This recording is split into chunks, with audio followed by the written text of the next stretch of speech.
Millet Marvels, changing the way world eats by Tenali Double Horse.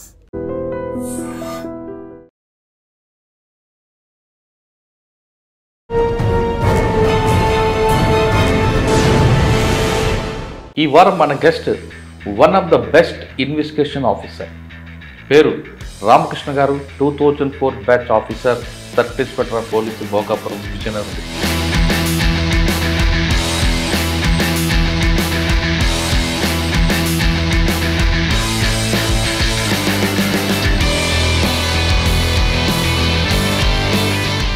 Ramakrishna గారు, ఈ dress వేసుకోవడం వెనకున్న స్టోరీ ఏంటి? మా ఫాదర్ పేరు గండం పోలారు, అందరూ పోలీస్ అని పిలుస్తున్నారు.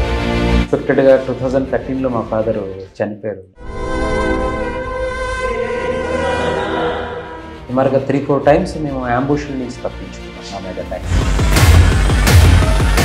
సార్, 3 సంవత్సరాల్లో మీకు బాగా గుర్తుండిపోయిన సంగతి? సుమారుగా ఒక 10 to 15 విలేజెస్, హ్యామ్లెట్స్ విలేజెస్ తిరిగాను. తిరిగిన తర్వాత ఎవరు దగ్గరికి వచ్చి రైస్ కాలువలో 2.5 years పనిచేశాను. ఫైర్ ఓపెన్ చేసి కోర్టులో గాంధీ గారు చెప్పడం. మీ సర్వీస్లో 2 మర్డర్ కేసులు, 2 కన్విక్షన్ ఎక్కడ? ఒక టీచర్స్ని, కప్పులు, ఇద్దరు వైఫ్ అండ్ హస్బెండ్ని సెంబర మక్కువ వెళ్ళే వేలో నేను చంపేశాను. మక్కువ లిమిట్స్ అది కూడా వైఫ్ అండ్ హస్బెండ్ ఇద్దరిని చెల్లంగా చంపేశాను.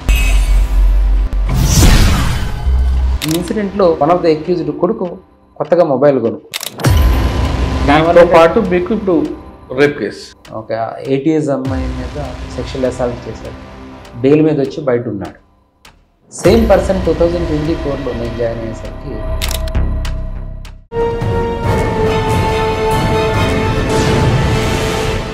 Welcome to crime diaries. ఈ వారం మన guest one of the best investigation officer, పేరు రామకృష్ణ గారు. 2004 batch officer, sub inspector police, Bhogapuram, Vizianagaram district. Ramakrishna గారు ఇక్కడ రాకముందు ఎస్ఐగా పనిచేసినప్పుడు కానీ తర్వాత కానీ ఆయన దగ్గర మర్డర్ కేసులు జరిగాయి.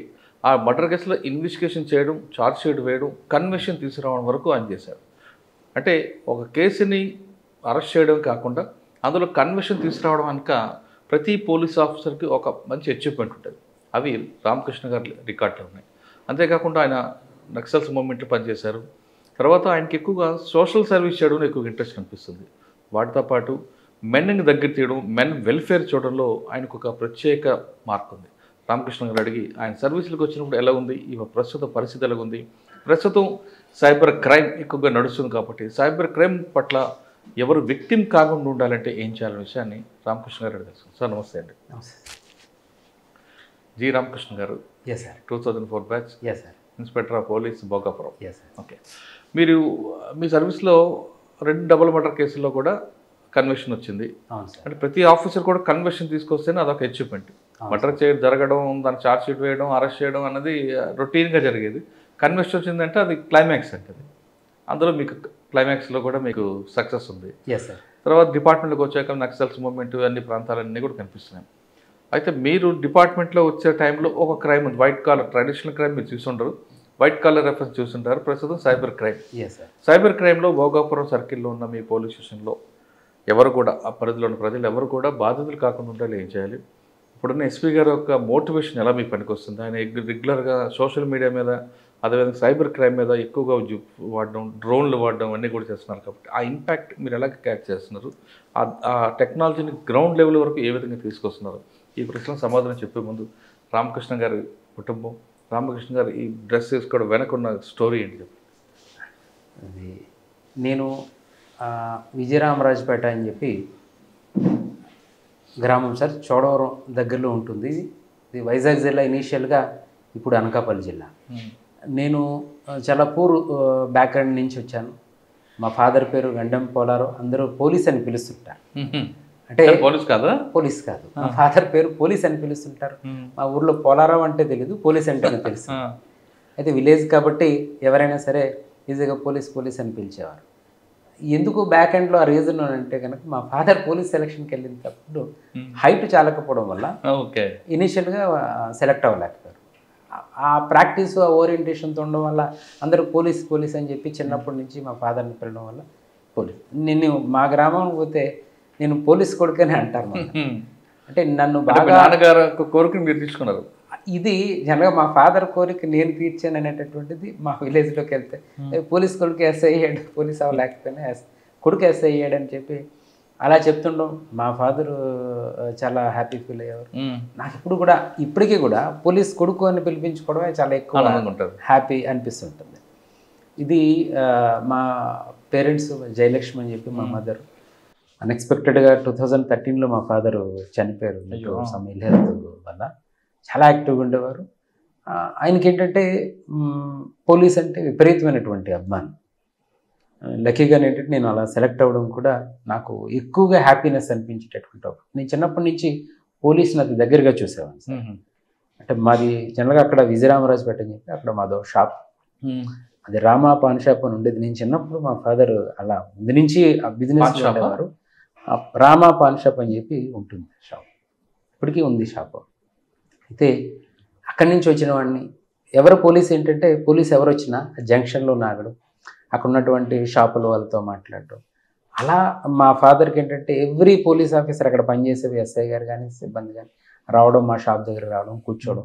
నేను అలా చిన్నప్పటి నుంచి పోలీస్ని కోడిపుంజి టోపీలు పెట్టుకునేటటువంటి దీని నుంచి చిన్నప్పటి నుంచి చూసినటువంటి వాడిని. అందువల్ల ఏంటంటే ఆ ఓరియంటేషన్తో పాటుగా మా విలేజ్లో ఉన్న ఒక పోలీస్ పర్సన్, రే అల్లుడు నువ్వు సెలక్షన్కి పోరా అని ఇంటర్మీడియట్ చదివినప్పుడు మొదలుపెట్టాను. అప్పటి నుంచి వెళ్దాం అనేటటువంటి ఒక ప్రయత్నం అలా వెళ్ళాను. అలా వెళ్ళి 2004లో పీజీ చేస్తుండగా సెలక్షన్కి వెళ్ళి నేను సబ్ ఇన్స్పెక్టర్ సెలెక్ట్ అయ్యాను. ఇది ఇలా పోలీస్కి రావడంలో ఉన్నటువంటి ఒక స్టోరీ.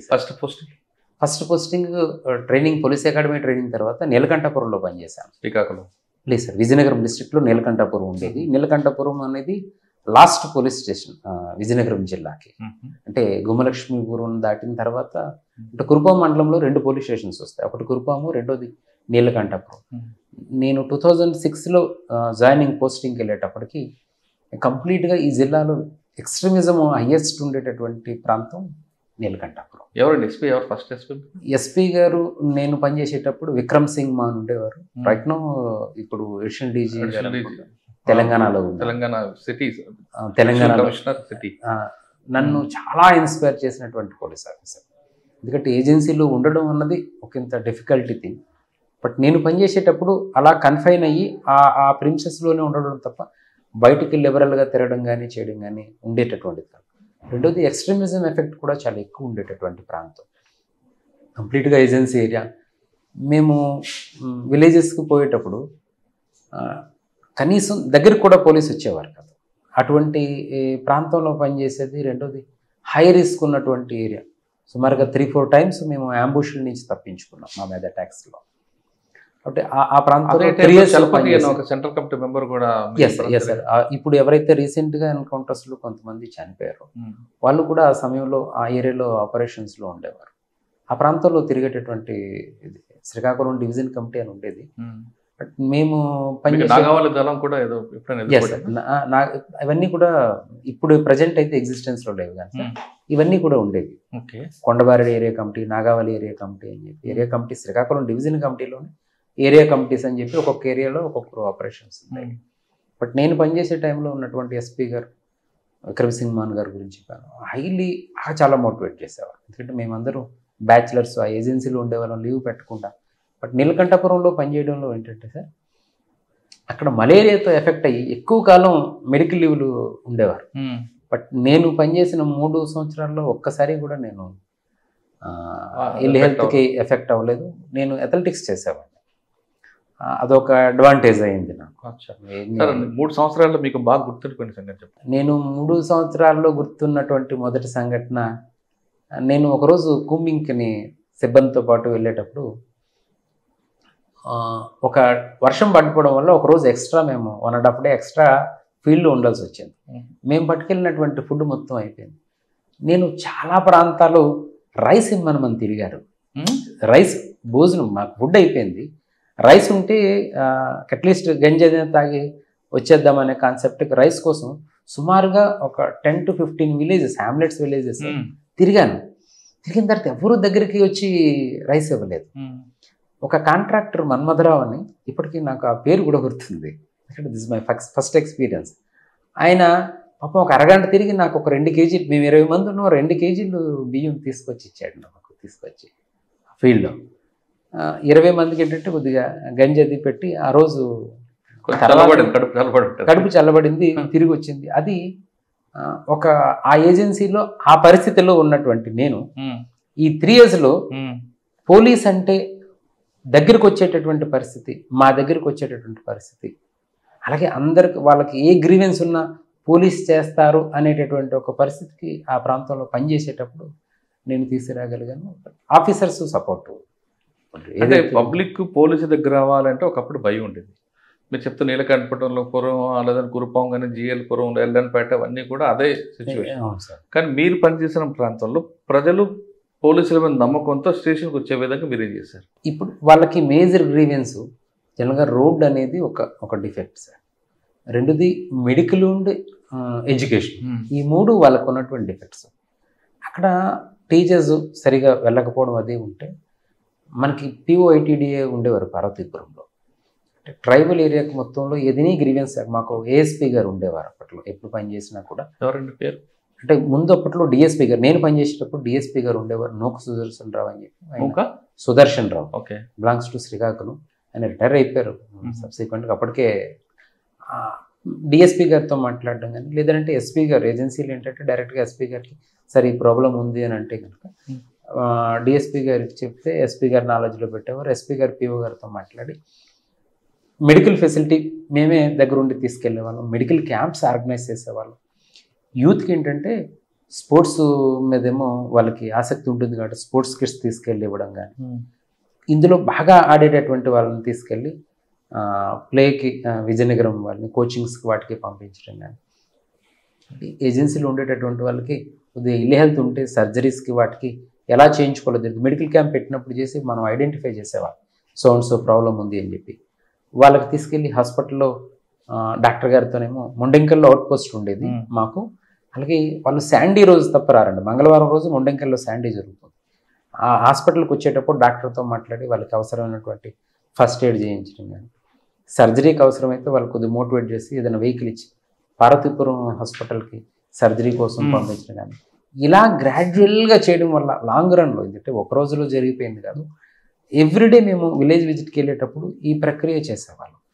ఒక్కొక్కరిని కనెక్ట్ చేసి యాడ్ చేసుకుంటూ పోవడం వల్ల జరిగినటువంటి ఏంటంటే పబ్లిక్ పోలీస్ స్టేషన్ వరకు రావడం. పోలీస్ అంటే మనతో పాటు గవర్నమెంట్ ఏమో చేసేది మన కోసమే చేసేది అనే మెసేజ్ని తీసుకెళ్ళి అక్కడ ఆ ప్రాంతంలోనే మనం కొంత ఎడ్యుకేట్ చేయగలిగాం. యూత్నేమో తీసుకెళ్ళి బయటకు తీసుకురావడం. ఈ నేషన్ టు దట్ ఏంటంటే ఈ రోడ్డు ఫెసిలిటీది మనం చెప్పేటటువంటి సందర్భంలో JCB కానీ at least metal roads, major thing మేము చేయలేకపోయినా మెటల్ రోడ్ ఫార్మేషన్లో ఏంటంటే JCBతోనేమో అట్లీస్ట్ వే వరకు చేసుకెళ్ళిపోవడం.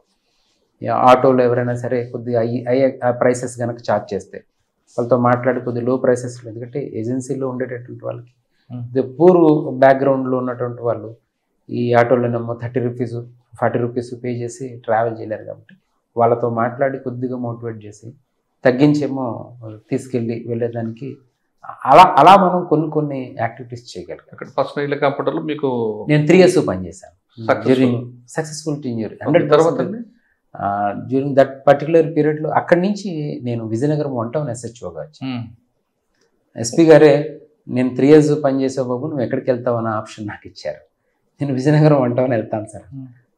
నాకు అక్కడ ఉండగానే ఆయన ట్రాన్స్ఫర్ అయిపోయినా కూడా DIG గారికి చెప్పి నాకు పోస్టింగ్ వేయించారు విజయనగరం 1 Town. ఇక్కడ ఏముంది చాలా ఇక్కడంతా రౌడీజం, విజయనగరం టౌన్ అంటే నేను పనిచేసినటువంటి ప్రాంతంలో అక్కడ ఎక్స్ట్రీమిజం చూసాను. ఇక్కడంతా కూడా విజయనగరం టౌన్కి వచ్చేసరికి విపరీతమైనటువంటి దొంగతనాలు, అలాగే టౌన్లో ఏంటంటే ప్రోటోకాల్స్ ఎక్కువ, ప్లస్ ఏమో రాత్రి అయ్యేసరికి ఈ డ్రంక్ చేసి గొడవలు పెట్టుకున్నటువంటి రాత్రి అంతా ఈ రప్చర్, అలాగే ధర్నాస్, కలెక్టరేట్లో ధర్నాస్ కానీ ఇవన్నీ కూడా లా అండ్ ఆర్డర్ ఆస్పెక్ట్ వరకు, క్రైమ్ ఆస్పెక్ట్ వరకు, ప్రోటోకాల్ ఆస్పెక్ట్, VIP తాకడి, ఇవన్నీ కూడా Vizianagaram 1 Town challenge aspect sir. Vizianagaram టౌన్లో during my tenure property offences చాలా ఎక్కువ అయ్యాయి సార్. దానికి ఏంటంటే ఎంత మనం డిప్లాయ్మెంట్ చేస్తున్న అఫెన్సెస్ జరుగుతుండేవి.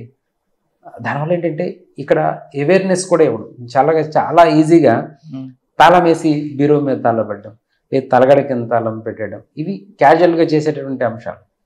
అలాగే ఎక్కడైనా లాంగ్ ఎక్కడికైనా వెళ్ళేటప్పుడు పక్క వాళ్ళకి చెప్పకపోవడం కానీ, అట్లీస్ట్ లైట్ ఏమో బయట వేయకపోవడం కానీ, ఇలాంటి ఇష్యూస్ ఏవైతే చిన్నవి చేస్తే కొంతవరకు కంట్రోల్ చేయొచ్చు అనేటటువంటి ఆస్పెక్ట్తో ఎడ్యుకేట్ చేసేటప్పుడే మేము ఈ విధంగా చెప్పేవాళ్ళం. మీరు లైట్స్ ఏమో ఆన్ చేసుకున్నట్టు పెట్టండి, లార్జ్ స్కేల్లో లాంగ్ కనుక వెళ్తే కనుక గోల్డ్ అట్టే పెట్టుకోవడం కానీ చేయకుండా లాకర్స్ కానీ ఇటువంటి ప్రిఫర్ చేయండి, కొద్దిగా అవేర్నెస్ చేయండి.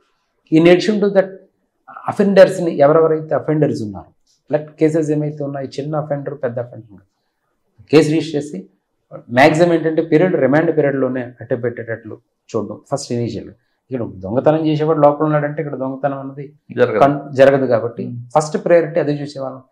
దీంతో పాటుగా ఇన్వెస్టిగేషన్ ఆస్పెక్ట్ వరకు మనం కన్విక్షన్ వరకు తీసుకొస్తే పర్మనెంట్గా లోపల ఉంటాడు కాబట్టి ఆ ఆస్పెక్ట్ కూడా మనం చూసేవాళ్ళం. ఈ రెండు ఆస్పెక్ట్స్ కూడా చేయడం వల్ల ఏంటంటే ఒకంత క్రైమ్ కంట్రోల్ జరిగింది. ఓకే, విజయనగరం వంట తర్వాత బొండపల్లి పనిచేశారు. బొండపల్లి సార్, బొండపల్లి గజపతి నగరం సర్కిల్లోకి వస్తుంది. అదేంటంటే కంప్లీట్ ఒక విలేజ్ ఉన్నటువంటి ఒక ప్రాంతం.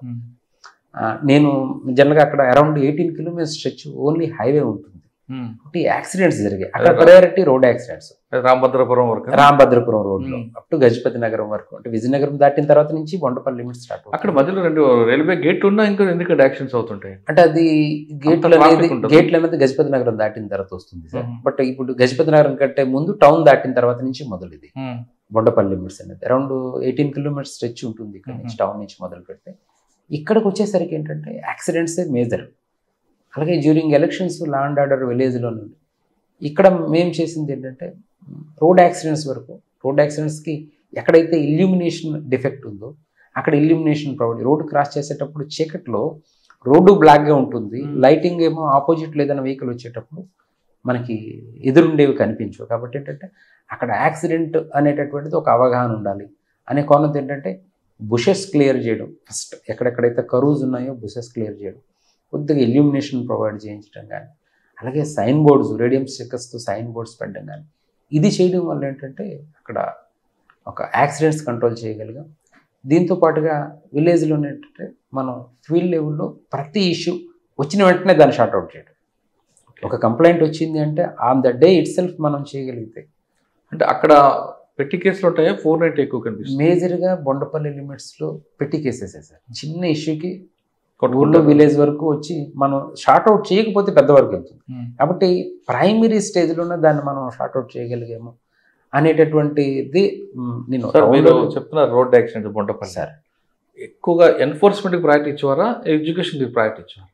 మేజర్గా ఎడ్యుకేషన్కి ప్రయారిటీ ఇచ్చేవాళ్ళు సార్. ముందు అవగాహన ఉండాలి వాళ్ళకి, ఎలా అంటే మనం ఎన్ఫోర్స్ చేయడం వల్ల కొంత రిజల్ట్ ఉంటుంది, కానీ ముందు మనం ప్రాపర్గా వాళ్ళకి వే అది కనిపించాలి. ఇక్కడ సైన్ బోర్డు ఉండాలి, ఎడ్యుకేషన్ ఉండాలి, ఇది priority first thing. Engineering defects ఏవైతే ఉన్నాయో మనం రోడ్లో వేయలేం కానీ, ఇంజనీరింగ్ సెక్షన్ మీద కాదు అందుకేనప్పటికీ ఇంజనీరింగ్ డిఫెక్ట్స్ షార్ట్అవుట్ చేయలేము, కానీ మనం చేయగలిగేది అవేర్నెస్కి సైన్ బోర్డు పెట్టాలి. ఇక్కడ కరువు ఉంది, ఇక్కడ యాక్సిడెంట్స్ జరిగేటటువంటి ప్రదేశం, సైడ్ ఏమో మనం కరువులోనేమో బుషెస్ కోసం చెప్పాను, మనం క్లియర్ చేస్తే విజిబిలిటీ ఉంటుంది, ఎదురొచ్చేటటువంటి వెహికల్ ఏంటి అన్నది కనిపిస్తుంది.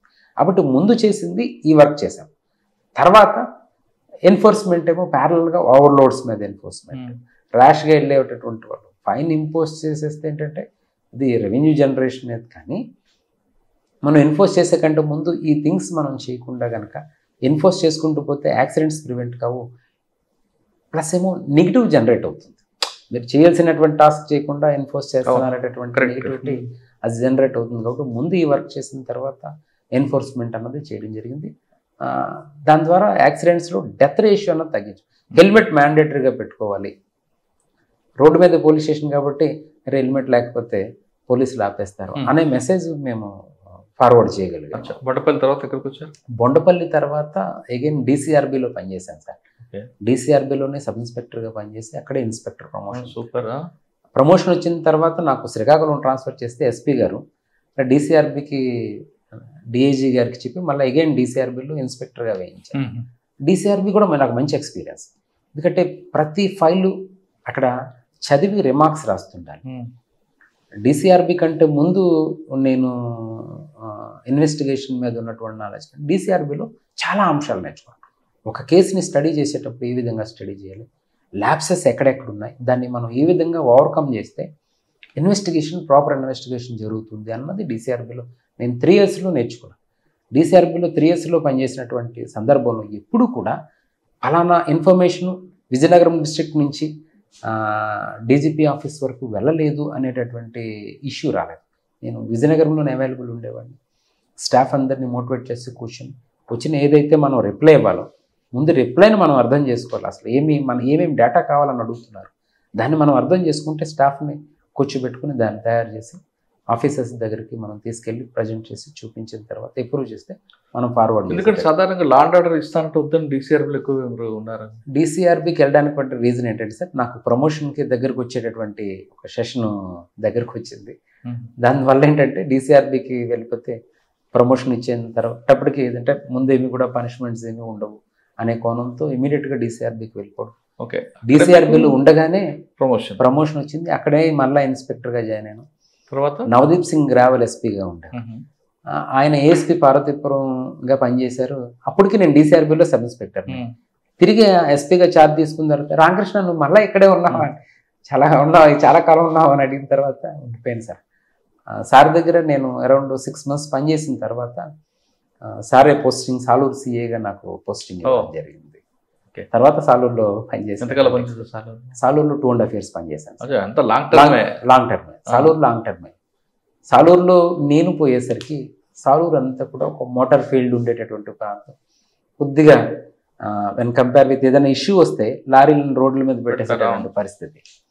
నాకు కూడా అదే ఎక్స్పీరియన్స్. సాలూరులో మోటార్ ఫీల్డ్ కాబట్టి వాళ్ళతో లా అండ్ ఆర్డర్ ఇష్యూస్ ఉంటాయి, జాగ్రత్తగా హ్యాండిల్ చేయాలి. ఇది నాకు స్పీకర్ బ్రీఫ్ చేసినటువంటి అంశమే. ముందు ప్రీవియస్గా జరిగినటువంటి ఇన్సిడెంట్స్ కూడా ఒక ఎక్స్పీరియన్స్. ఫైర్ ఇన్సిడెంట్ కానీ, ఫైర్ ఓపెన్ చేసిన ఇన్సిడెంట్, గాంధీ గారు చెప్పడం, ఇదొకటి ఎక్స్ట్రీమిస్ట్ ఆస్పెక్ట్లో ఈ ఆస్పెక్ట్ ఒకటి. వీటితో పాటుగా ఈ లారీలు ఆపేసేటటువంటిది చూస్తే అరౌండ్ నేను పనిచేసేటప్పటికి అరౌండ్ 1800 లారీలు ఉండేవి. 1800 లారీలు ఉండేవి. అంత పార్కింగ్ ఎవరికి పార్కింగ్ ఉండేది, బట్ టోటల్గా 1800 లారీలు ఎవరికి నచ్చినట్లుగా. అక్కడ సాలూరుకి అంత ప్రయారిటీ అంటే విజయవాడ తర్వాత సాలూరులోనే మోటార్ ఫీల్డ్ ఎక్కువ సార్. ప్లస్ మనకి రాయ్పూర్ నుంచి ట్రాన్స్పోర్ట్కి సంబంధించినటువంటి మెటీరియల్ రావడం, దానివల్ల ఏంటంటే కొంత ఇన్కమ్ అనే కాన్సెప్ట్ మీద ఏంటంటే ఎక్కువ మంది 1 by 1 ఏంటంటే వెహికల్స్ తీసుకోవడం వల్ల దాన్ని ఎక్కువగా ఉపాధి. ఎందుకంటే సాలూరులో మోటార్ ఫీల్డ్ వైలెన్స్ అని మనం ఎంతైతే అనుకుంటామో డివోషన్ కూడా చాలా ఎక్కువ. చాలా టెంపుల్స్కి వాటికి సర్వీస్ చేసేది కానీ చాలా ఎక్కువ చేస్తారు. నేను పనిచేసేటప్పటికి నేను ఫస్ట్ రామాలయంలో ఒక మీటింగ్ పెట్టాను. మీటింగ్ పెట్టిన తర్వాత అమ్మ మీకు పోలీస్ సైడ్ నుంచి మీరు ఏం కోరుకుంటున్నారు, అనగా వాళ్ళకి ఉంటుంది పలానా కోరుకుంటుంది, అసలు పోలీస్ ఈ పని చేస్తే బాగుంటుంది అనేటటువంటి ఒక కోరుకుంటుంది. అసలు మీకేం కోరుకుంది సార్? మాకు ట్రాఫిక్ ప్రాబ్లం ఎక్కువ సార్, ఎవరికి నచ్చినట్లు వాళ్ళ లారీలు పెడుతుంటారు సార్. ఇది నాకు ఫస్ట్ వాళ్ళు చేసినటువంటి కంప్లైంట్. ఎస్, నేను అక్కడ జాయిన్ అయ్యేకంటే ముందు కానీ జాయిన్ అయిన తర్వాత కానీ అక్కడ ఉన్నటువంటి మేజర్ సమస్య ఒక ట్రాఫిక్ ప్రాబ్లమే అని చెప్పి నేను అర్థం చేసుకున్న తర్వాత ఇక్కడ లారీలు స్ట్రీమ్ లైన్లో ఉండాలి. లారీ యూనియన్ వాళ్ళతో మీటింగ్ ఆర్గనైజ్ చేసి లారీలు నేను తీయమని అనుకోండి పెట్టేదానికి ప్లేస్ లేదు. కాబట్టి వాళ్ళు ఒక లైన్లో కనుక సింగిల్, ఇప్పుడు డబుల్ రోడ్లో పెట్టేసేటట్లు కాకుండా ఒక సింగిల్ లైన్లో పెట్టడం వల్ల రెండో పక్క స్పేస్ ఉంటుంది, వెహికల్స్ ఈజీగా పాస్ అయిపోతాయి. కాబట్టి నేనేమో వాళ్ళందరినీ మీటింగ్ పెట్టి మీరు సింగిల్ లైన్ పార్కింగ్ ప్లాన్ చేసుకుంటారు, ఎలా ప్లాన్ చేసుకుంటారో మీరు ఆలోచించుకొని ఏ పక్క అయితే మీకు సూట్ అవుతుందో మీరు నాకు చెప్పండి అని వాళ్ళకే ఆప్షన్ ఇచ్చి సింగిల్ లైన్ పార్కింగ్, ఇది సింగిల్ లైన్ పార్కింగ్ అన్నది అలవాటు చేశాను. అందువల్ల ఏంటంటే ట్రాఫిక్ ప్రాబ్లం ఒక షార్ట్ అవుట్ అయింది. ఎవరైనా సరే టౌన్ మధ్యలో తీసుకొచ్చి లారీ పెడితే రాత్రిపూట అడ్డగా పెట్టేసి వెళ్ళిపోయేవారు. రాత్రిపూట నేను నైట్ పెట్రోలింగ్కి వెళ్ళేటప్పుడు చూసింది ప్రతి ఒక్కరు కూడా దాని మీద నెంబర్లు రాస్తారు. రాత్రి 1 గంటకి 2కి నైట్ బీట్ వాళ్ళకి చెప్పాను, మీరు ఫోన్ చేసి ఇప్పుడు నిద్రపోయేవాడిని లేపి లారీ తీసుకొని పార్కింగ్ ప్లేస్లో పెట్టుకోండి, ఇంకేం చేయొద్దు. ముందు మనం అర్ధరాత్రి 11 గంటలకు వెళ్ళి పడుకునేవాడు 2 గంటలు లేపి రమ్మనమంటే చాలా ఇన్కన్వీనియన్స్ ఫీల్ అవుతాడు. ఫోన్ చేసి నైట్ బీట్ వాళ్ళు మేము ఖాళీగా ఉంటాం కదా రాత్రి అంతా అడుగుచ్చాం, మీరు ఫోన్ చేయండి వచ్చేంత వరకు. ఇది అరౌండ్ 1-2 months నేను ఈ పని చేశాను. అప్పుడు వాళ్ళు పెట్టుకోవడం మొదలుపెట్టారు. ఇంకా దెన్ నెక్స్ట్ స్టేజ్లో నేను మార్నింగ్ 4 o'clock లేచిన తర్వాత నేను యోగా సెంటర్కి వెళ్ళేవాడిని అక్కడ సాలూరులో. నేను అక్కడి నుంచి మా ఇంటి దగ్గర నుంచి నేను నడిచి వెళ్ళే వేలో రోడ్డు మీద నడుచుకొని వెళ్ళి యోగా సెంటర్కి వెళ్ళేటప్పుడు చేసి ఎవరైనా ఇర్రెగ్యులర్గా పార్కింగ్ పెడితే మొబైల్ ఉంటుంది, ఈగల్ మొబైల్ అని చెప్పి అప్పట్లో పెట్టేవారు. పెట్రోలింగ్ వెహికల్ ఉంటుంది, పలానా వెహికల్స్ ఉండిపోయి ఆ వెహికల్స్కి రికార్డులు తీసుకొని మా ఆఫీస్కి తీసుకొచ్చాను. నేను ముందు వాళ్ళకి ఎడ్యుకేట్ చేశాను, వాళ్ళకి వార్నింగ్లా ఇచ్చాను, ఇవన్నీ చేశాను కదా. రికార్డులు తీసుకోవడం మా ఆఫీస్కి వచ్చాయండి. రాత్రి మీద సుమారుగా 5 నుంచి 6 వరకు రికార్డ్స్ తీసుకొచ్చి పెట్టిన తర్వాత 10-11 వరకు ఉంచి, అంటే మార్నింగ్ నుంచి జనరల్గా వాళ్ళు ఎర్లీ మార్నింగ్ స్టార్ట్ అయ్యి డెస్టినేషన్కి రీచ్ అయిపోతారు 10-11. ఈ 10-11 వరకు నాది రట్టే పట్ట. 11 గంటలకేమో వాళ్ళకి ఇచ్చేసామండి. ఆ రోజంతా వాడికి పడేది. మరి ఫ్రీగా వదిలేయడం లేదు కదా, 100 రూపీస్ ఫైన్ ఇంపోజ్ చేయించి పంపించేవాడిని. ఇలా చేయడం వల్ల ఏంటంటే ఆ రోజు అంతా వాడికి లాస్ అయ్యేది. నేను వేసేది 100 రూపీస్, ఎక్కువ ఇంపోజ్ చేస్తే మళ్ళీ నా మీద నెగిటివ్ తీసుకు. సిఏ గారు 100 రూపాయల ఫైన్ వేశారు అని ఈజీగా వెళ్ళిపోతున్నాడు అని అనుకున్నాడు. కానీ ప్యారలల్గా ఆ రోజు ఎంత లాస్ అవుతుంది అన్నది బ్యాక్ ఎండ్లో జరిగేవాడు వాడికి. ఆ ఎఫెక్ట్ వాడు చెప్పుకోలేడు. అరే నువ్వు ఆపేవు కాబట్టి వాళ్ళు ఏమో వేశారు అని. ఈ మెసేజ్ వెళ్ళిన తర్వాత ఒక సిస్టమేటిక్ ట్రాఫిక్ ప్రాబ్లమ్ షార్ట్అవుట్ అయింది. నాకు ఇంకొక అడ్వాంటేజ్ జరిగింది ఇందులో. 6 లారీలు పోయా నేను పనిచేసేటప్పుడు. 6 లారీలు పోతే ప్రతి లారీ కూడా వితిన్ 24 అవర్స్లో నేను తీసుకొచ్చి పెట్టాను. నేను జాయిన్ అయిన వెంటనే సీసీ కెమెరాస్ పెట్టాను. సాడూరులో ఫస్ట్ టైం సీసీ కెమెరాస్ పెట్టాను. నేను అసలు పోయిన వెహికల్ ఏ వైపు వెళ్తుంది, ఫస్ట్ ఏ వైపు పోతుంది అన్నది మన కెమెరాలో ఎగ్జిట్ ఉన్నటువంటి వేని ట్రాక్ చేసుకొని పెట్టుకుని, గూగుల్ మ్యాప్ ఏమో చేతిలో పెట్టుకొని ఎగ్జిట్ నుంచి ఎన్ని వేస్ ఉన్నాయి, ప్రతి వేలో ఎక్కడెక్కడ చెక్ పోస్టులు ఉన్నాయి, ఎన్ని వేస్ ఉన్నాయో ప్రతి వైపు కానిస్టేబుల్ పంపించేవాడిని. పంపించి ఎక్కడైతే కెమెరా ఉందో చెక్ చేసుకునేవాడిని. జస్ట్ జడ్జింగ్ ఆ డిస్టెన్స్ బట్టి ఏ వెహికల్ మీకు పాస్ అవుతుందో అనేది. అలా మనం ఐడెంటిఫై చేయడం వల్ల ట్రాక్ తెలిసేది నాకు. ట్రాక్ తెలిసిన తర్వాత దాంట్లో ఉన్నటువంటి ఆయిల్ ఎంత ఉంది, అలాగే ఆ రూట్లో ఎండ్ ఉండేటువంటి నెక్స్ట్ పోలీస్ స్టేషన్స్ చెక్ పోస్టులు ఇవి ఉన్నాయి. ఇమీడియట్గా నెక్స్ట్ పోలీస్ స్టేషన్కి కాంటాక్ట్ చేయడం, ఆ వెహికల్ థెఫ్ట్ అయింది అని చెప్పడం. అలాగే లారీల్లో యూనియన్లో మిగతా లారీ యూనియన్స్ అందరికీ కూడా ఈ వెహికల్ ఆ డైరెక్షన్ వైపు వెళ్తుంది, ఆపోజిట్లో ఎవరైనా వస్తే కనుక, ఆ రోడ్లో ఎవరైనా మీ వెహికల్స్ ఉంటే కనుక ఇమీడియట్గా కమ్యూనికేట్ చేయండి. అలా చేయడం వల్ల ఏంటంటే నా దగ్గర ప్రతి వెహికల్ కూడా 6 వెహికల్స్ కూడా వితిన్ 24 అవర్స్లో నేను ట్రేస్ చేయగలిగాను. ఎప్పుడైతే ఈ ప్రాబ్లం అయిందో జస్ట్ లారీలు పోవడం అన్నది ఒక ఇష్యూ అవుతుంది కాబట్టి ప్రతి ఒక్కరిని జీపీఎస్ ఏమో మీరు పెట్టుకుంటే 2014లో నేను జీపీఎస్లు పెట్టుకోమనేమో ఇన్సిస్ట్ చేసి జీపీఎస్లు పెట్టించాను. 19 లారీలు కూడా ప్రతి లారీకి జీపీఎస్ పెట్టుకోండి. దానివల్ల అడ్వాంటేజ్ ఏంటంటే వాళ్ళ వెహికల్ ఎక్కడ వెళ్తుందో అన్నది వాళ్ళకే తెలుస్తుంది, నా వరకు రావక్కర్లేదు. ప్రతిసారి పోలీస్ స్టేషన్కి వెళ్ళిపోవాలి అన్న నీడ్ లేదు. మీ వెహికల్ ఎక్కడుంది, ఎక్కడ పార్క్ చేశారు మీకే తెలుస్తుంది, ఎంత టైము ట్రావెల్ చేస్తున్నాడు, ఆయిల్ కన్జంప్షన్ డేటా, ఇవన్నీ కూడా ఆ జీపీఎస్లో సన్ నెట్వర్క్ అని చెప్పి విజయనగరం ఆయన పిలిపించి ది బెస్ట్ ప్రైస్కి మీకు ఇమేజ్ వస్తుంది అని చెప్పి ఆయనతోనే మనం మాట్లాడి ఒక జీపీఎస్ పెట్టాం. స్టేట్లో ఫస్ట్ లారీలకి జీపీఎస్ పెట్టించింది కూడా సాలూరులోనే పెట్టింది. కానీ సాలూరులో ఒక బంగారు షాప్ దొంగతనం జరుగుతుంది. సాలూరులో సార్ అంటే పీకన ముందో నేనున్న టైంలో జరగలేదు సార్. సరే, నైట్ హెచ్బి కానీ డే హెచ్బి కానీ ఒకటి ఉంటాయి కదా. నేనున్న టైంలో హెచ్బి లేవా? ప్రాపర్టీ అఫెన్సెస్ పెద్దగా లేవు, ఓన్లీ లారీల వరకు జరిగాయి, పెద్దగా ప్రాపర్టీ అఫెన్స్ జరగలేదు ఇక్కడ. తర్వాత అంటే సాలూరు తర్వాత నేను ఎగైన్ డిసిఆర్బికి సెకండ్ పోస్టింగ్ అని బ్యాక్ వచ్చేసాను. అంటే విజయనగరంలో ఉండాలనే కాన్సెప్ట్ మీద ఎస్పీ గారు కాళిదాస్ రంగారావు గారు ఉండేవారు. రామకృష్ణ హెడ్ క్వార్టర్స్ ఎవరు లేరు, నువ్వు వచ్చేసాయి. ఎగైన్ డిసిఆర్బికి వచ్చాను. డిసిఆర్బి జాయిన్ అయినటువంటి వన్ వీక్లో స్పెషల్ ఇన్వెస్టిగేషన్ టీంకి ఈ సింహాచలం దేవస్థానం భూములకు సంబంధించి 2018లో సిట్ ఫామ్ చేసింది గవర్నమెంట్. 2017 సింహాచలం దేవస్థానంకి సంబంధించినటువంటి భూములు, ప్రభుత్వ భూములు, భూములకు సంబంధించినటువంటి సిట్ ఫామ్ చేసింది. ఆ సిట్లో నేను వన్ ఆఫ్ ద మెంబర్గా వినీత్ బ్రిజ్లాల్ సార్ టైంలో పనిచేశాను. ఇప్పుడు నర్సీపట్నం డిఎస్పీ గారు శ్రీనివాసరావు గారు ఉండేవారు, ఇప్పుడు ప్రజెంట్ పనిచేస్తున్నారు. ఆయన నేను కలిపి ఒక టీంలో ఉన్నాను. ఎక్కడున్నారు ఆయన? ఇప్పుడు నర్సీపట్నం డిఎస్పీగా చేస్తున్నారు. ఆయన నేను కలిపి వన్ ఆఫ్ ద టీం మెంబర్గా అందులో ఉండేవాళ్ళం. టోటల్గా 6 టీమ్స్లో నేను ఒక టీంలో ఉండేవాడిని. డిఎస్పీ గారు నేను కలిపి ఒక టీం.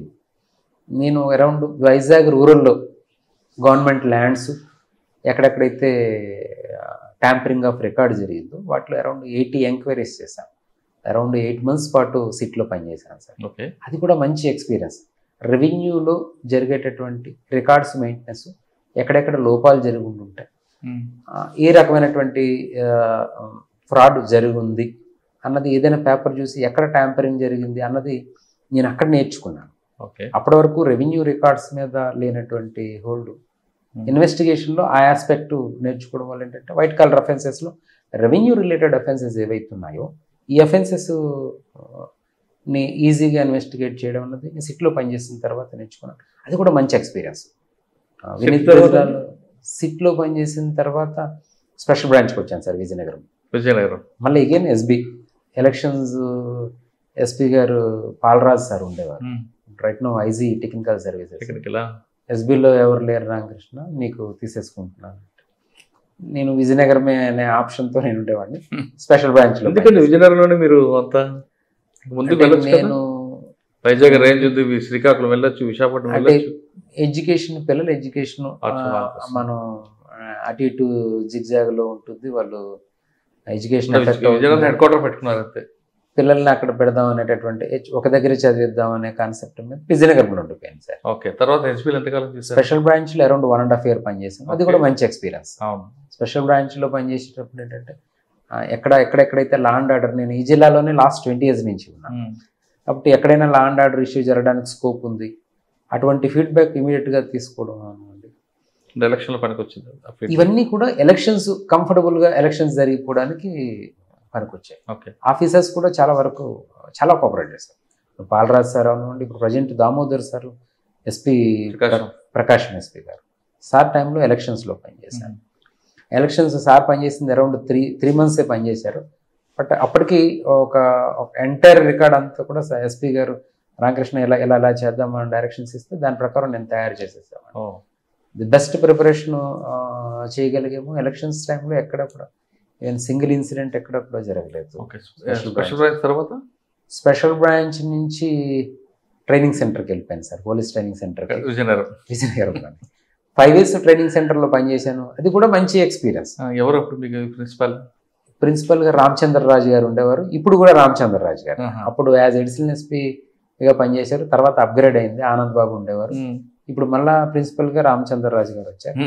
అంటే లా ఫ్యాకల్టీగా మనం ఇప్పుడు కూడా మేము ఎప్పుడైనా క్లాసులు వినడమే తప్ప అప్పటి వరకు మేము చెప్పేటటువంటి సందర్భం ఎక్కడ ఎదురుకాలేదు. బట్ ట్రైనింగ్ సెంటర్లో యాజ్ ఎ లా ఫ్యాకల్టీగా మనం తయారు చేసుకోవడం, పవర్ పాయింట్ ప్రజెంటేషన్ తయారు చేసుకోవడం, దాని మీద స్టడీ చేయడం అనమాట, ఇవన్నీ చేస్తూ క్లాస్ చెప్పడం, అది కూడా మంచి ఎక్స్పీరియన్స్. నేను చదివేవాడిని. అప్పటి వరకు ఇన్వెస్టిగేషన్స్లోనేమో నాకు ప్రతి అంశం కూడా యాడ్ అయింది. దీనికోసం ఏంటంటే ఇంకా ఎక్కువ టీచర్ రోల్లోకి వచ్చిన తర్వాత నుంచి ప్రజెంటేషన్ అనేది చాలా ఈజీ అయిపోయింది. అదో స్కిల్ వచ్చింది. అది ఒక 5 years అదొక మంచి అనుభూతి.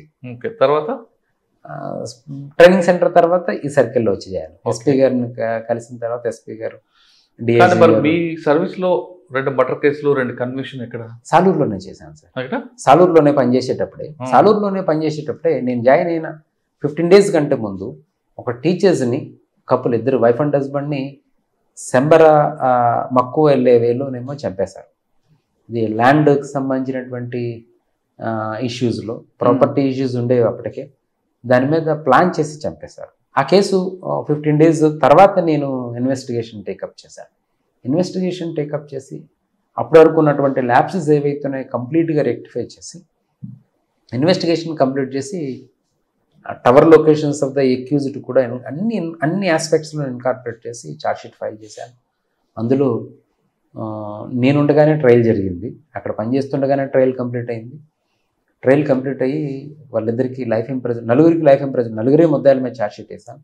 నలుగురికి కూడా లైఫ్ ఇంప్రిజన్మెంట్ పడింది. ఎందుకంటే మర్డర్ చేసి చేయాల్సి వచ్చింది. ఆస్తికి సంబంధించినటువంటి ఇష్యూస్ అప్పటికి 10 ఏళ్ల నుంచి ఉన్నాయి. వీళ్ళు ముద్దాయిలు ఎవరైతే ఉన్నారో చంపేసినటువంటి వ్యక్తుల తాలూకా ల్యాండ్ని గ్రాప్ చేద్దామనేటటువంటి ఒక ఇష్యూ. దానికోసం కోర్టులో కేసులు ఫైల్ చేశారు. వాళ్ళు ఉంటే ఈ ప్రాపర్టీ రాదేమో అనేటటువంటి అంశంతో చంపేశారు. ప్లాన్ చేసి దారి కాసి మరి చంపేశారు. విజయనగరం సాలూరు నుంచి ఫాలో అవుతూ చంపేశారు. ఆ కేసు నేను ఇన్వెస్టిగేట్ చేశాను. సార్ ఆ కేసులో మీకు టెక్నికల్ ఎవిడెన్స్ కాకుండా ఇంకా వేరే ఇన్పుట్స్ అని వచ్చి ఎలా బ్రేక్ అయింది? అంటే అప్పటికే arrested accused, but oral evidence ఏదైతే ఉందో ఓరల్ ఎవిడెన్స్ ఆ ఫియర్కి ఎవరో చెప్పడానికి ముందుకు రాలేదు. అలా గనక తీసుకెళ్తే కేసు పోతుంది అనేమో అనుకున్న తర్వాత ఎస్ దీంట్లో టెక్నికల్ ఎవిడెన్స్ కూడా మనం పెట్టాలి. అక్యూజ్డ్ తాలూకా ప్రతి ఫోన్ నెంబర్ తీసి ఎక్కడి నుంచి ఎలా వచ్చాడు, హైదరాబాద్ నుంచి అక్యూజ్డ్ ఏమో సాలూరు వరకు వచ్చాడు, సాలూరు నుంచి మక్కు వరకు ఇన్సిడెంట్ అప్పుడు అక్కడ ఉన్నాడు, అక్కడి నుంచి ఇన్సిడెంట్ జరిగిన తర్వాత బొబ్బుల్ రైల్వే స్టేషన్కి వెళ్ళి అక్కడి నుంచి ఎగ్జిట్ వెళ్ళారు. కాబట్టి మనం టెక్నికల్ ఎవిడెన్స్ ఇన్కార్పొరేట్ చేశాము. దాంట్లో సీసీ ఫుటేజ్ తీసుకున్నాను. అక్యూజ్డ్ ఏమో అంటే క్రైమ్ జరిగినప్పుడు కాదు, క్రైమ్కి రావడానికంటే ముందు, క్రైమ్ నుంచి ఎగ్జిట్ వెళ్ళిపోయేటప్పుడు. ఈ రెండు అంశాల్లోని ఉన్నటువంటి ఇన్వెస్టిగేషన్ ఎవరైతే మనకి పాజిటివ్గా ఎవిడెన్స్ చెప్పేదానికి అవకాశం ఉందో వాళ్ళతో 164 చేయించి ట్రయల్ టైం అప్పుడు పీపీ గారిని కలిసి పూర్తిగా బ్రీఫ్ చేసి కోఆర్డినేషన్తో ఆ కేసు కన్విక్షన్ వరకు తీసుకురాగలిగాం. అంటే ఎస్టాబ్లిష్ చేశారా? Motive of the offence land issue. ఆ కేసెస్ ఏవైతే ఉన్నాయో, ప్రీవియస్ కేసెస్ ఏవైతే ఉన్నాయో ఆ రికార్డ్ అంతా కూడా కోర్టులో ఫైల్ చేశాం. దానివల్ల 4 ముద్దాయిలు జైల్లో ఉన్నారు. 4 ముద్దాయిలు లైఫ్ ఇంప్రిజన్మెంట్ ఇచ్చి జైల్లో ఉన్నారు. విశాఖపట్నం జైలు, వైజాగ్ జైల్లో. అలాగే మర్డర్ జరిగిన తర్వాత ట్రయల్ అయ్యేంత వరకు ఇమీడియట్గా వాళ్ళ మీద రౌడీ షీట్ ఓపెన్ చేసి కంట్రోల్ చేసి, ఎందుకంటే రిమైనింగ్ విట్నెసెస్ని వీళ్ళు థ్రెట్ చేసేదానికి అవకాశం ఉంది. బెయిల్కి ట్రయల్కి మధ్యలో ఉన్నటువంటి గ్యాప్ ఏదైతే ఉందో వాళ్ళని అలా కంట్రోల్ చేయకపోతే ఎవిడెన్స్ ఏమో రిమైనింగ్ ఉన్న ఎవిడెన్స్ కూడా వచ్చేదానికి అవకాశం. దాన్ని ఇది ఒక కేసు. అంటే ముద్దాయి మనం సరిగా ఇన్వెస్టిగేట్ చేయకపోతే మర్డర్ చేసేవాడికి ఏముందిలే కోర్ట్స్లో పోతాయి కదా, సరిగా ఇన్వెస్టిగేట్ చేయరనే మెసేజ్ పోతుంది. కాబట్టి వాడు జైల్లో ఉంటే ఆ మెసేజ్ రిమైనింగ్ 10 విలేజ్లకి వెళ్ళి క్రైమ్ చేయడానికి వాడు ఆగుతాడు. అలాగే ఇంకో కేసు మక్కు లిమిట్స్, అది కూడా వైఫ్ అండ్ హస్బెండ్ ఇద్దరిని చిల్లంగి అని చంపేశారు. వైఫ్ అండ్ హస్బెండ్ చిల్లంగి అనేటటువంటి ఒక చిల్లంగి అని బారామతి చిల్లంగి అంటారు. చిల్లంగి అని చెప్పి ఆ మూఢ నమ్మకంతో చంపేశారు. విలేజ్లో అరౌండ్ వాళ్ళని చంపేసింది 12 మంది కలిపి చంపేశారు. అరౌండ్ ఈవినింగ్ 6 నుంచి మొదలుపెట్టి వాళ్ళని కొట్టి గడ్డ దగ్గర వరకు తీసుకెళ్ళి చంపేసి కాల్చేసారు. కాల్చేసిన తర్వాత ఆ యాష్ కూడా మొత్తం 8లో కలిపి పెట్టేశారు. డెడ్ బాడీస్ దొరకలేదు, ఆ బోన్ పీసెస్ తప్పేం దొరకలేదు. ఈ ఇన్సిడెంట్లో ఒక అబ్బాయి accused, one of the accused కొడుకు కొత్తగా మొబైల్ కొనుక్కున్నాడు. ఆ వీడియోలోనేమో ఆ అబ్బాయి అన్నీ రికార్డ్ చేశాడు.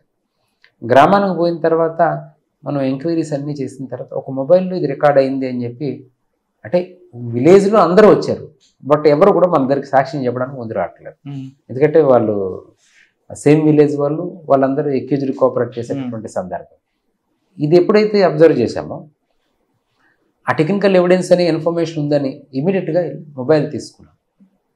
మొబైల్ తీసుకున్న తర్వాత ఫ్యామిలీ మెంబర్స్ని ఎగ్జామిన్ చేసాము. ఆ మొబైల్లో ఉన్నటువంటి డేటాని FSLకి పంపించి రిట్రీవ్ చేసి ప్రతి ఇమేజ్ డెవలప్ చేసి ఆ ఇమేజ్ వాళ్ళని ఎగ్జామిన్ చేయడం, ఎంటైర్ అంతా కూడా పర్సన్ టు పర్సన్ వాళ్ళ తాలూకా పేరు వివరాలు అన్నీ కూడా పీపీ గారితో మాట్లాడిన తర్వాత ఇవన్నీ డాక్యుమెంటేషన్లోకి తెచ్చుకుంటే సజెస్టబుల్. మీడియట్స్ రిపోర్ట్ ప్రతి ఒక్కడికి మీడియట్స్ రిపోర్టు, ఇన్సిడెంట్ అప్పుడు ఆయన ఏ బట్టలు వేసుకున్నాడు, ఎవరు పర్సన్, చేతిలో ఏముంది, వెపన్ ఏముంది అన్నది ప్రతిదీ కూడా మీడియట్స్ రిపోర్ట్ డ్రాఫ్ట్ చేశాం. కరెక్ట్, ఎంతో చేశారు కరెక్టే. కానీ చనిపోయింది వాళ్ళైనా ప్రూవ్ చేయడానికి DNA టెస్ట్ చేయించారా? ఇది ఒకటి చేసింది.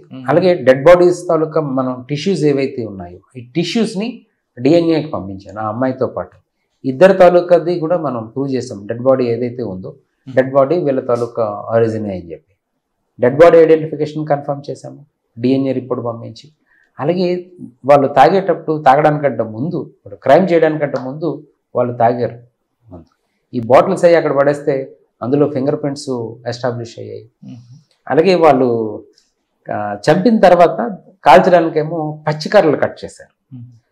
ప్రతి కర్రలో ఎక్కడైతే ఉందో చెట్టుకి సీన్ అబ్జర్వేషన్ రిపోర్ట్ ప్రిపేర్ చేసేటప్పుడే ఇవన్నీ తయారు చేశాం. అలాగే వాళ్ళు విలేజ్లో క్రైమ్ చేయడానికి ఆ రోజు ఇన్సిడెంట్ కంటే ముందు రెయినీ సీజను ఈ పంటల్లో నుంచి నడిచి వచ్చినటువంటి ఫుట్ ప్రింట్స్ దొరికాయి. ఫుట్ ప్రింట్స్ జనరేట్ చేసాము, ఫింగర్ ప్రింట్స్ టాలీ చేసాము.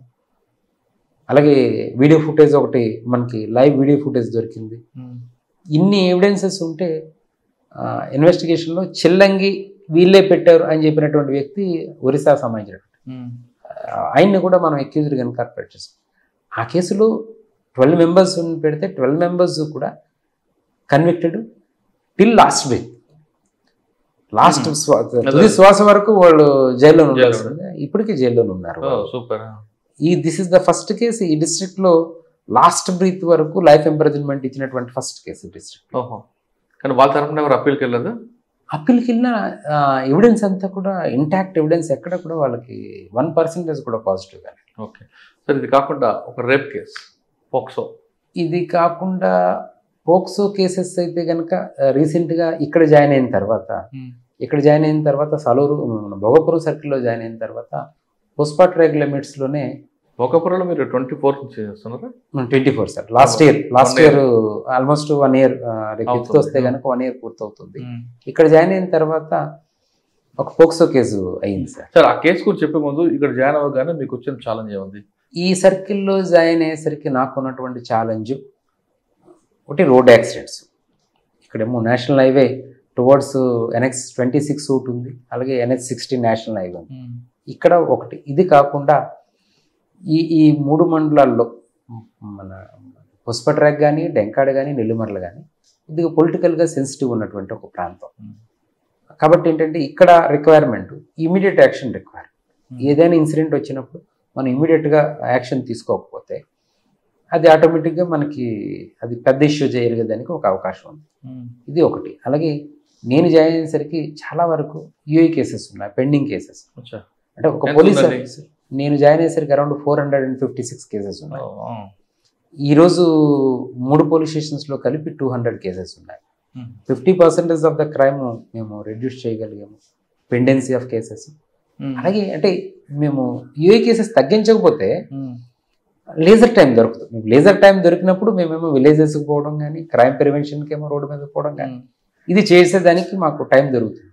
ఎప్పుడైతే యూఏ కేసెస్ బర్డెన్ పెరిగిపోతుందో మనం అదర్ వర్క్స్ మీద కాన్సన్ట్రేట్ చేయలేం. ఎప్పుడు కూడా primary duty of police officer prevention of crime, ఆ తర్వాత డిటెక్షన్ అనే కాన్సెప్ట్. ముందు నేరం జరగడానికంటే ముందు దాన్ని మనం ఆపే ప్రయత్నం చేయగలగాలి. అది చేయలేనప్పుడు క్రైమ్ జరిగిన తర్వాత డిటెక్షన్ అనే కాన్సెప్ట్. కాబట్టి మనం క్రైమ్ జరగకుండా చేయడమే ప్రధానమైనటువంటి టాస్క్. మా ఎస్పీ గారు వకుల్ జిందాల్ సార్ తాలూకా ఇన్స్ట్రక్షన్స్ కూడా అంటే మీరు రెగ్యులర్గా చూస్తుంటారు సార్. ఏంటంటే ముందు అవేర్నెస్ పెట్టండి. ఎవ్రీ డే కూడా ఏదో ఒక ఆర్టికల్ని మనం సోషల్ మీడియాలోనే వీటిలో పోస్ట్ చేసి ప్రజలకు అవగాహన కల్పించాలి. మీటింగ్లు పెట్టడం కానీ, మేము ప్రతి వారం కూడా విలేజ్కి పోవడం, ప్రతి 15 daysకి ఒక నైట్ హాల్ట్ ఏమో గ్రామంలో ఉండడం కానీ. అలాగే ఇక్కడ ఎస్పీ గారు జాయిన్ అయిన తర్వాత ప్రైమరీగా ఏంటంటే డ్రగ్ అవేర్నెస్, మేజర్గా డ్రగ్ అవేర్నెస్, యాక్సిడెంట్స్ ఏమో ప్రివెన్షన్కి ఏమో అవేర్నెస్, సోషల్ మీడియాలోనేమో ఎవరైనా అబ్యూజివ్ పోస్టులు పెట్టకుండా అవేర్నెస్, సైబర్ క్రైమ్ నుంచి మనం బారి పడకుండా ఏ విధంగా మనం ప్రివెంటివ్ మెజర్స్ తీసుకోవాలి. ఈ రకమైనటువంటి అవేర్నెస్ ఏదైతే ఉందో ఇది ఎస్పీ గారి తాలూకా ప్రయారిటీ. దాన్ని మేము దృష్టిలో పెట్టుకుని ఏంటంటే రోడ్ యాక్సిడెంట్స్ని కంట్రోల్ చేయడానికి సైన్ బోర్డ్స్ పెట్టడం కానీ, హైవే వాళ్ళతో మాట్లాడి నేషనల్ హైవేలో ఇప్పుడు మీరు చూస్తే సీసీ కెమెరాస్ నేషనల్ హైవేలో పెట్టినవి కాక మేము కలెక్టర్ గారితో ఎస్పీ గారు మాట్లాడి నేషనల్ హైవేలో కెమెరాస్ పెట్టించారు. ఇవి కాకుండా ఎస్పీ గారు ఏంటంటే ఈ జిల్లాలో కెమెరాస్ పెట్టించాలి, ఎక్కువ శాతం క్రైమ్ జరిగిన వెంటనే మనకు తెలియాలి ఏం జరిగిందో. అలా ఈ 3 పోలీస్ స్టేషన్స్లో మేము అరౌండ్ 500 వరకు కెమెరాస్ పెట్టించాం. ఈ 1 yearలో 500 వరకు కెమెరాస్ పెట్టించాం. దానితో పాటు మీకు ఇప్పుడు రేప్ కేసు, దీంతో పాటుగా ఒక పోక్సోకి సంబంధించి ఒక అంశం ఏంటంటే నేను జాయిన్ అయ్యేటప్పటికి 2022లో ఒక పోక్సో కేసులో ఒక 8 years అమ్మాయి మీద సెక్షువల్ అసాల్ట్ చేశాడు. బెయిల్ మీద వచ్చి బయట ఉన్నాడు. సేమ్ పర్సన్ 2024లో నేను జాయిన్ అయ్యేసరికి ఒక 5 years అమ్మాయి మీద సెక్షువల్ అసాల్ట్ చేశాడు. అటెంప్ట్ చేయబోయాడు. ఇంతలో విలేజర్స్ పట్టుకున్నారు. పతివాడ అని చెప్పి చిన్న విలేజ్. ఆ ఇన్సిడెంట్ జరిగిన నెక్స్ట్ డే, ముందు రోజు ఇన్సిడెంట్ జరిగింది, నెక్స్ట్ డే డిఐజీ సార్ మాకు ఇన్స్పెక్షన్కి వచ్చారు. ఎస్పీ గారు డిఐజీ గారు ఉన్నారు. ఏమయ్యా రామకృష్ణ, అంటే ఆల్రెడీ క్రైమ్ చేశాడు, మరలా క్రైమ్ చేసేసాడు, ఇట్ షుడ్ బి మనం వాడికి ఆ ఇన్వెస్టిగేషన్లో మనం సక్రమంగా చేసి వాడికి శిక్ష వరకు తీసుకెళ్ళకపోతే మరలా ఇంకో క్రైమ్ చేసేదానికి అవకాశం ఉంది అని చెప్పి డిఐజీ గారు ఎస్పీ గారు చెప్పారు. ఇది జరిగినటువంటి 18 డేస్లో ఎఫ్ఎస్ఎల్కి పంపించి రిపోర్ట్ తీసుకొని ఇమీడియట్గా అరెస్ట్ చేశాను. 18 డేస్లో ఇన్వెస్టిగేషన్ పూర్తి చేసి ఛార్జ్షీట్ ఫైల్ చేశాను. ఛార్జ్షీట్ ఫైల్ చేసి బెయిల్ పిటిషన్ మూవ్ చేస్తే బెయిల్ అపోజ్ చేసి ట్రయల్ కమెన్స్ చేయమని చెప్పి పిటిషన్ మూవ్ చేశాను. జైల్లో ఉండగానే ట్రయల్ కంప్లీట్ చేసేసి 87 డేస్లో ఎఫ్ఐఆర్ కట్టినటువంటి 87 డేస్లో ఎక్యూజ్డ్కి కన్విక్షన్ కూడా వచ్చింది. అది చాలా 10 years అయిపోయింది. 10 years అంటే ఇది అటెంప్ట్, రేప్ అటెంప్ట్. అది సార్ కన్విక్షన్ వచ్చింది, అంతవరకు బాగానే ఉంది. కానీ ఫస్ట్ ఆల్రెడీ చేశాడు, బయటకు వచ్చాడు, వాళ్ళు రెండోసారి చేశాడు. వాడిని కోర్టుకి పంపకుండా పోలీస్ స్టేట్మెంట్ జరిగిందా జరగలేదా? కోర్టుకు పంపించకుండా పోలీస్ ట్రీట్మెంట్, కోర్టుకి పంపక ముందు పోలీస్ స్టేట్మెంట్ ఉందా? లేదు, భయం ఉండాలి కదా. ఒక ఆడపిల్ల మీద, చిన్న పిల్ల మీద 2 సార్లు చేశాడంటే అంటే జనరల్గా ఇప్పుడు అంటే ఈ ప్రస్తుతం ఉన్నటువంటి చట్ట పరిధిలో మనం ఇన్వెస్టిగేట్ చేయాలి తప్ప థర్డ్ డిగ్రీ వాడి మనం రిమాండ్ వరకే కాన్సన్ట్రేట్ చేసి మనం ఫైనల్ ఆబ్జెక్ట్ను మనం చేయకపోతే ఇన్వెస్టిగేషన్ సక్రమంగా చేయకుండా. కానీ అమ్మాయికి 2 సార్లు చేశారంటే వాళ్ళలో భయం అనేది లేకుండా పోయిందని కదా. అంటే మీరు వాడితో మాట్లాడి ఉంటారు, చిన్నపిల్ల మీద ఎందుకు వాడికి? అంటే ఇనీషియల్గా ఫస్ట్ క్రైమ్ జరిగేటప్పటికి that person is a junior, దానివల్ల ఈజీగా బయటికి అలా కేసు అయితే ఉంది ప్రజెంట్, బట్ స్టిల్ ఈజీగా బయటికి రాగలిగాడు. సెకండ్ ఇన్సిడెంట్ అవడం వల్ల ఏంటంటే ప్రీవియస్ ఇన్సిడెంట్ కోర్ట్ చేస్తూ నేను రిమాండ్కి పంపించాను, బెయిల్ అపోజ్ చేశాను. జడ్జి గారు ట్రయల్ ఓకే, అదంతా ఒక పార్ట్. మీరు వాడితో మాట్లాడి ఉంటారు. ఓకే, ఫస్ట్ జరిగినప్పుడు జువైనల్ హోమ్కి వెళ్ళాడు, బయటకు వచ్చాడు. సెకండ్ టైం మళ్ళీ రిపీట్ చేశాడు. ఈ మధ్యలో వాళ్ళ పేరెంట్స్ కానీ వీళ్ళ మార్పు తేవాలని ప్రయత్నం చేయడం కానీ, లేదు వాడు కూడా తప్పు జరిగిందనే భావనలోకి వచ్చాడా, లేదు ఏమేమి చట్టం నాకు ఏం చేయదని ఆ విధంగా చేశాడు? తప్పు చేసేనే భావన అయితే కనుక నాకు కనిపించలేదు. టు బి ఫ్రాంక్, ఆయన ఇది సైకలాజికల్గా ఒక పర్వర్టెడ్ స్టేజ్లో ఉంటుంది. ఎప్పుడైతే నేను మాట్లాడిన తర్వాత లెట్ ఇట్ బి మనం ప్రాపర్గా రికార్డు బిల్డప్ చేసి రిమాండ్ పంపించడమే. వాళ్ళ పేరెంట్స్ ఎవరు లేదా? పేరెంట్స్ ఉన్నారు. మరి వాళ్ళు ఏమంటారు? పేరెంట్స్, బ్రదరు అందరూ ఉన్నారు. సార్ మేము చెప్తున్నాం కానీ చేశాడు అని చెప్పి.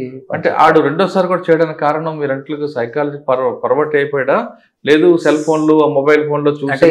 ప్రస్తుతం ఉన్నటువంటి సొసైటీ ఒకటి, రెండోది గతంలో ఈజీగా వచ్చేసాం కదా కాబట్టి మరలా ఇలాగే ఉంటుందేమో అనేటటువంటి ఒక అవగాహన లేకపోవడం ఒకటి. ఈ రెండిట్లకి ఒక మెసేజ్ ఏంటంటే, ఈ కన్విక్షన్ వచ్చిన తర్వాత చుట్టుపక్కల ఉండేటటువంటి విలేజెస్ ఏవైతే ఈ మెసేజ్ పాస్ అయింది.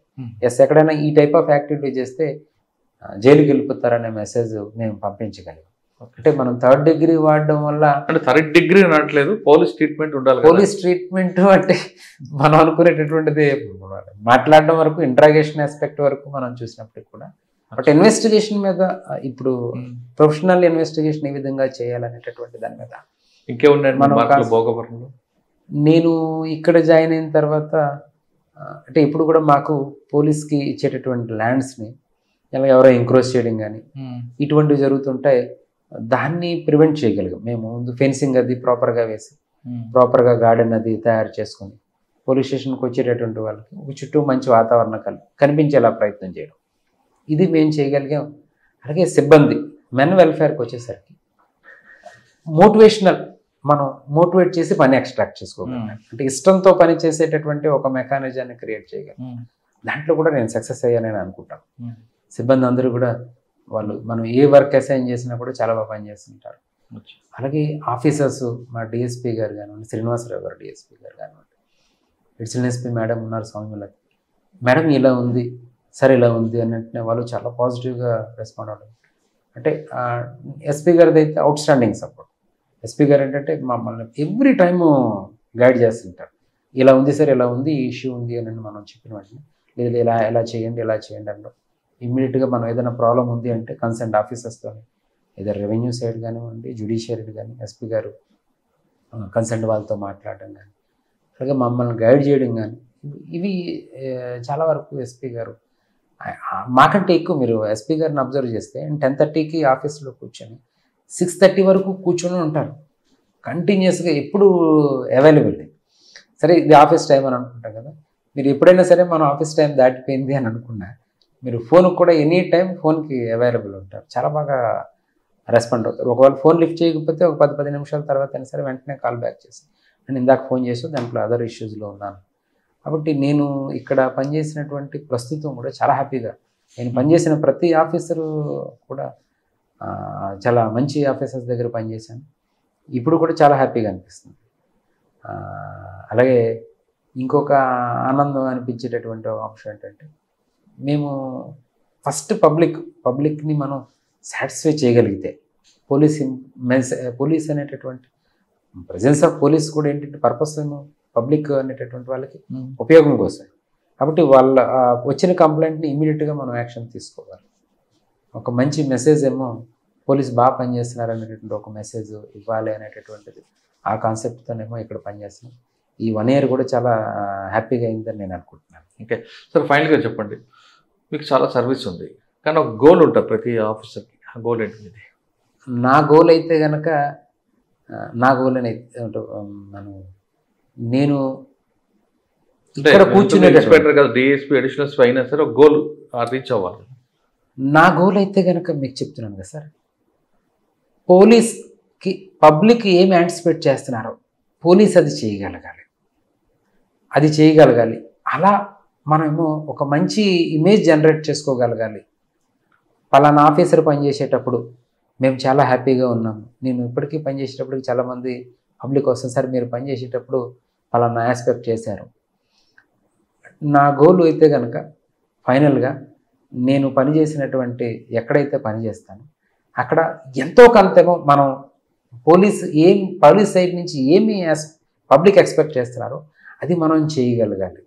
అలా మంచి పేరు తెచ్చుకోవాలనేటటువంటి ఒక లక్ష్యం మాత్రమే నాకు. ఫైనల్గా రిటైర్ అయినా కూడా ఈ ఆస్పెక్టే ఉంది. కానీ మీరు అనుకున్నట్లుగా పబ్లిక్ అంచనాలు వేరే వెళ్తున్నాయి, పోలీస్ మీద అంచనాలు పెరిగిపోతున్నాయి.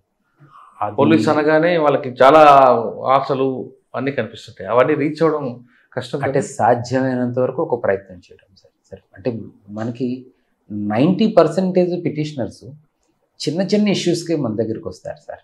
ఒక 10%ని సాటిస్ఫై చేయడం అన్నది ఒక డిఫికల్టీ. ఈ 90%ని మనం అవైలబుల్ ఉంటే ఒక కంప్లైంట్ వచ్చింది, నేను లేనప్పుడు నాకంటే కింద సబార్డినేట్ ఎవరో ఒకరు వాళ్ళు చెప్పింది వినగలగాలి. వింటే సగం సాటిస్ఫై అయిపోతారు. మనం చేయడం అనేది సెకండరీ థింగ్. ముందు వింటే ఒక 50% సాటిస్ఫై అవుతారు. ఇమీడియట్గా మనం ఆ గ్రామానికి పంపించడం కానీ ఇల్లు ఏం జరిగిందో వెరిఫై చేయడం, జెన్యూన్గా జరిగితే కనుక మనం పిలిచి మాట్లాడితే ఎఫ్ఐఆర్ కంటే ముందే చాలా అంశాలు షార్ట్అవుట్ అవుతాయి. ఎక్స్పెక్టేషన్స్ పబ్లిక్ నుంచి కొన్ని ఉండొచ్చు, బట్ అది మనం రీచ్ అవ్వలేకపోయేదానికి కూడా అవకాశం.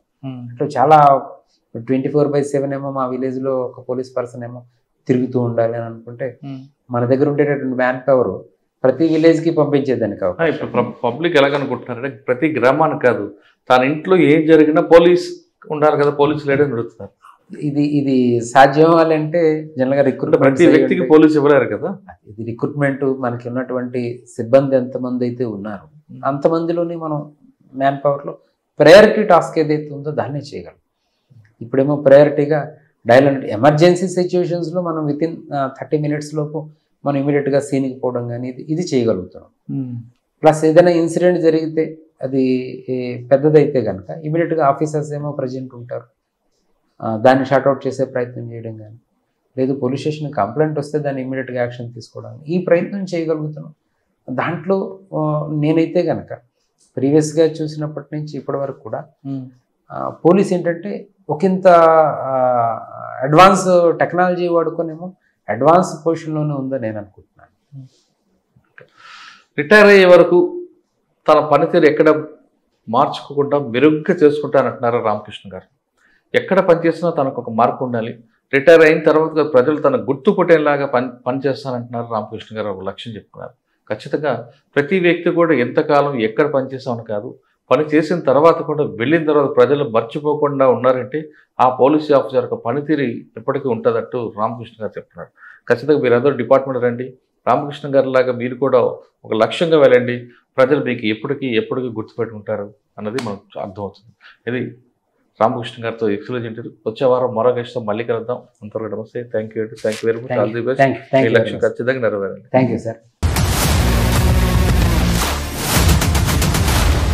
iDreams, this Police Diaries is something very, very valuable towards that. I must really appreciate Murali, your insights. iDreams founder and CEO Chinna Vasudev Reddy Gartoni, Muralidhar crime stories చాలా famous అయిపోయినావు.